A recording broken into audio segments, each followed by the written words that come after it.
Noticias a las 6.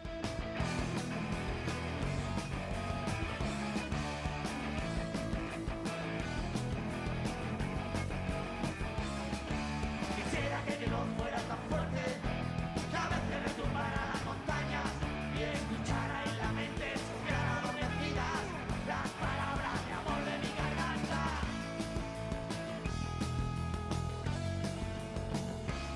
7:43 de la tarde en Canarias, pues de Caminito de Terror a Extremo Duro, para saludar en la tarde de hoy a Juan Carlos Lorenzo, que es coordinador de SEAR en Canarias, de la Comisión Española de Ayuda al Refugiado. Juan Carlos, buenas tardes. Buenas tardes, Eva. Lo primero, ¿por qué esta canción de Extremo Duro? O sea, con Extremoduro y con Robin Iniesta puedes explicar la vida, puedes explicar la realidad, tanto la que está por fuera como la que está por dentro. Y es tan brutal, ¿no? Porque para mí es como una especie de himno vitalista, de despertemos un poco, querámonos un poco más, relacionémonos mejor y tengamos pues, cierta cohesión, ¿no? entre la gente entre los que vivimos por aquí. Y me parece que te saca la conciencia de las entrañas. Por eso me gusta esta canción y por eso te la propuse el programa, porque está guapa. Está muy guapa. Muy guapa. De conciencia vamos a hablar, desde luego que sí, Juan Carlos. Bueno, voy a dar una última hora que veo en el canal 24 horas. Dice que Pedro Sánchez suspende su viaje a la cumbre del G20 en la India porque ha dado positivo en COVID-19. Todavía estamos en pandemia, hay que recordarlo, todavía se da positivo en COVID-19. Y los que lo hemos vivido hace poquito sabemos que te puede pillar fuerte y dejarte cao durante varios días.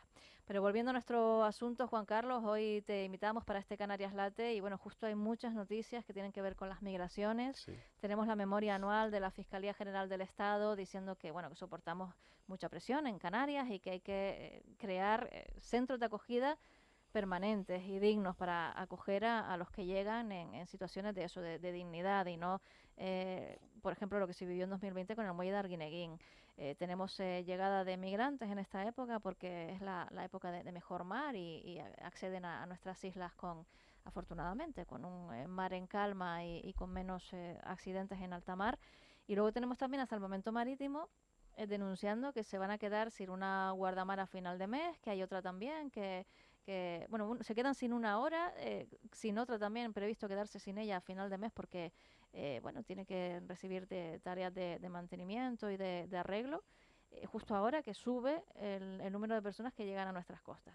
Bueno, resumen así un poquito de lo último del día, ¿tú cómo lo ves? Bueno, nosotros estamos viviendo, ¿no?, esa intensidad migratoria desde hace un par de meses.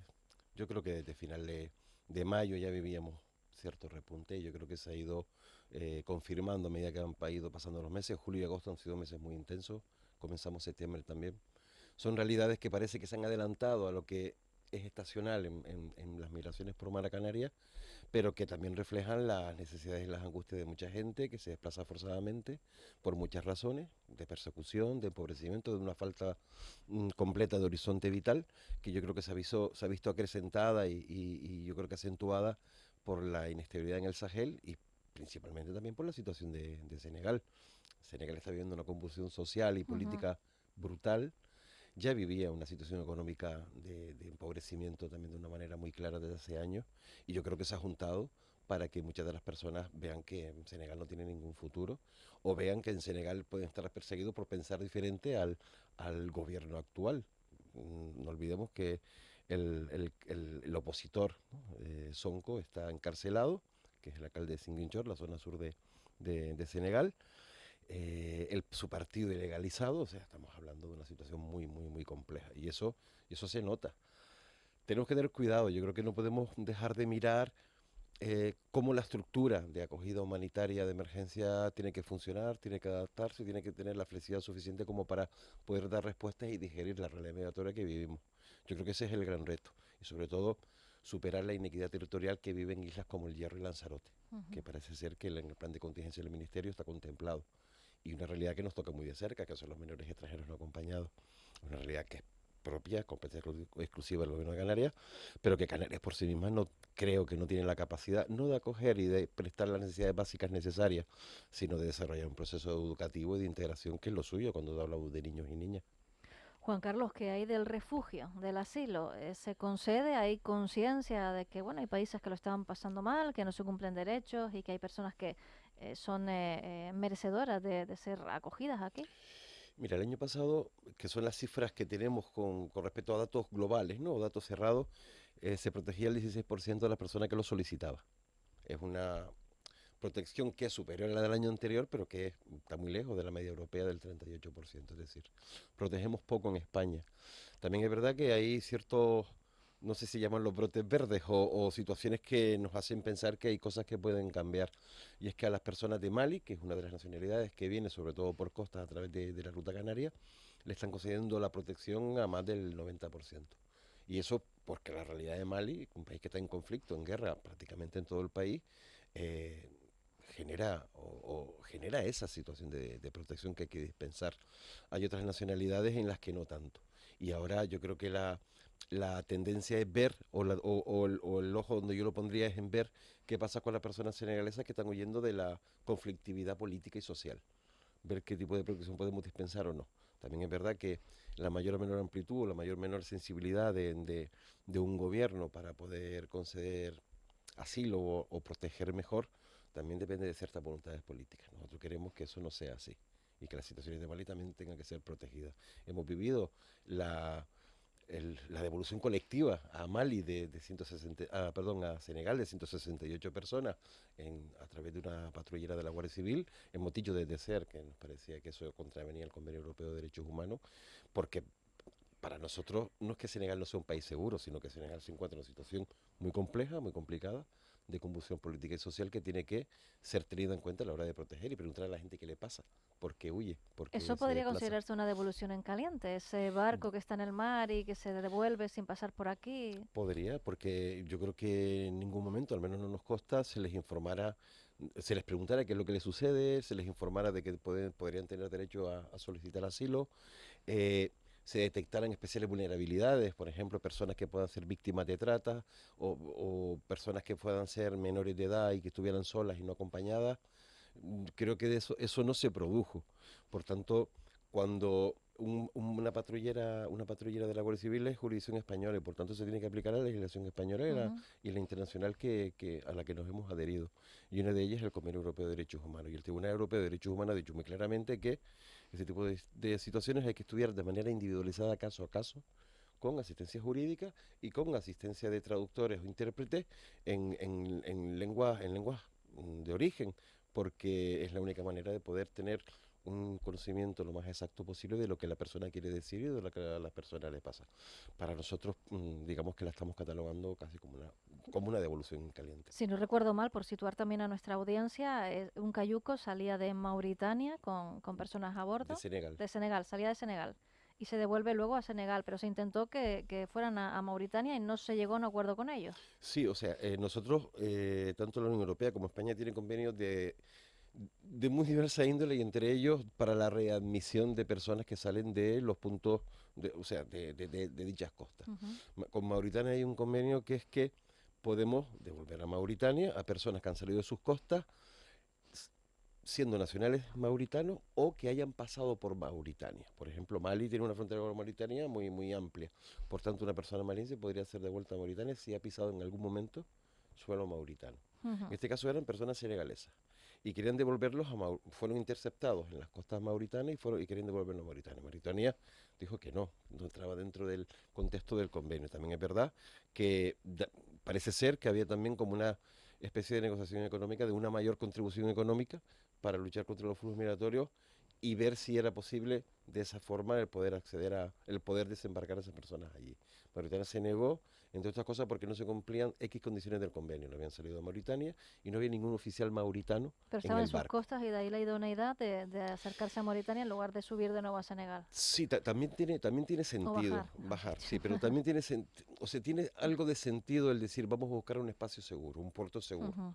por la peligrosidad que puede ser una patrullera sobrecargada con muchas personas, ¿no? Claro.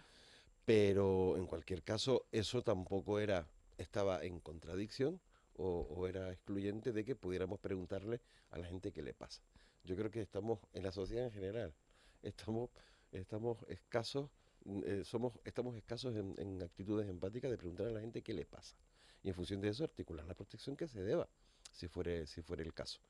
Yo creo que el tener un conjunto de personas, hablar sobre ellas como si fueran números, en el querer devolverlos como grupo, como bloque, ¿no? Como ente, es deshumanizar a las personas y es estigmatizar también la propia condición humana. Asistimos últimamente también, me ha venido a la mente que lo hablábamos con el compañero de Salvamento Marítimo que entrevistábamos antes, el desacuerdo que hubo entre Marruecos y España de quién salva un cayuco que estaba a la deriva. Parece que se encargaba Marruecos, al final llegó tarde y hubo un terrible naufragio. Hay como un tiempo ahí precioso, ¿verdad?, que se pierde viendo a ver de quién es competencia. Sí, y hablamos también de una zona SAR que es amplísima, una zona SAR que en lo que tiene que ver con el África Occidental y con el Atlántico, podemos hablar de 1 millón de kilómetros cuadrados. Ujú. Es verdad que en ese momento la embarcación estaba, creo que más cerca de las costas marroquíes que de las Canarias, pero también había una embarcación de salvamento marítimo a 1 hora de navegación.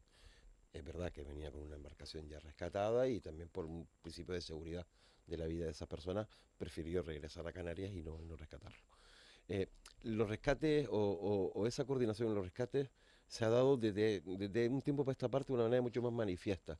Pero también es cierto que Marruecos responde en ocasiones tarde y responde mal. En este caso, desgraciadamente, respondió tarde y respondió mal.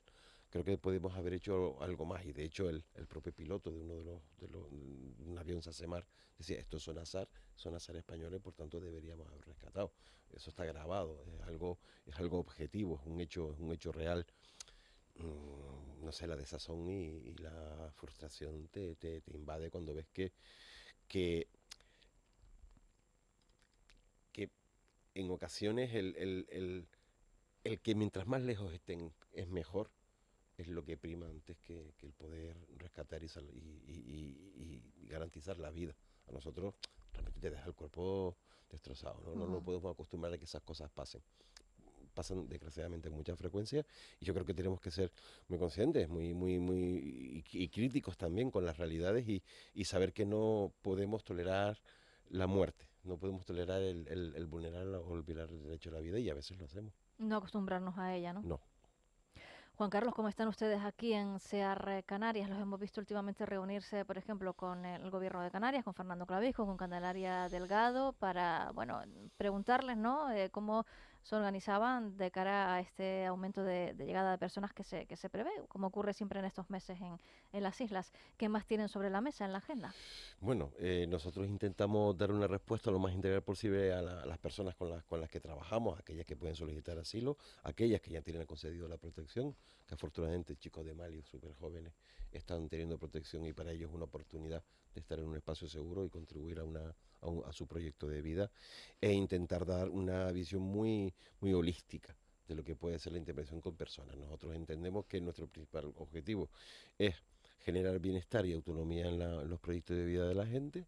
También es verdad que tenemos que atender a personas que casi recién llegan en las plazas de atención humanitaria o en las plazas de primera acogida de asilo y ahí hay que hacer un trabajo sobre todo de equilibrar emocionalmente a la gente, de intentar situarlo en un contexto tan diferente al que puede ser el de su origen y procurarles pues un itinerario, un itinerario de intervención lo más transversal y completo posible, con atención psicológica, atención jurídica, también de qué manera reforzamos las capacidades ocupacionales y mejoramos su empleabilidad. Intentamos dar una visión mucho más completa. Estamos, estamos a tope en las plazas, nuestras plazas están permanentemente casi al 100% de ocupación, más o menos. Y sobre todo el saber que trabajar con personas migrantes, personas refugiadas o solicitantes de asilo, no solo tiene que ver con un primer momento en el que llegan, eso es un primer paso de un proceso mucho más amplio, mucho más profundo. Y yo creo que a veces las situaciones de emergencia migratoria, o que llamamos así, de situaciones complejas de personas que llegan y demás, no nos dejan ver lo que hay detrás, ¿no? Y yo creo que también hay que ponerse de puntillas y saber que los proyectos, los procesos de inserción y de integración social son mucho más amplios. muchas personas extranjeras que viven entre nosotros, que también se encuentran en situación vulnerable, que están haciendo muchos esfuerzos y se están corresponsabilizando de su proceso de integración. Eso también hay que verlo y hay que trabajarlo. Por tanto, que no nos despistemos solo con la emergencia de que hay un proceso de integración de inclusión social que es mucho más amplio, mucho más diverso y, no sé, terriblemente enriquecedor para la gente. Juan Carlos Lorenzo, coordinador de la Comisión Española de Ayuda al Refugiado de SEAR aquí en Canarias. Gracias como siempre por venir a la radio, por contarnos todo lo que nos cuentas, que siempre nos viene muy muy bien, no olvidarnos. Y te despedimos escuchando Ama, Ama, Ama y Ensancha el Alma de Extremoduro. ¿Te parece? Me parece estupendísimo y muchas gracias, Eva. Me encantó de la vida estar aquí.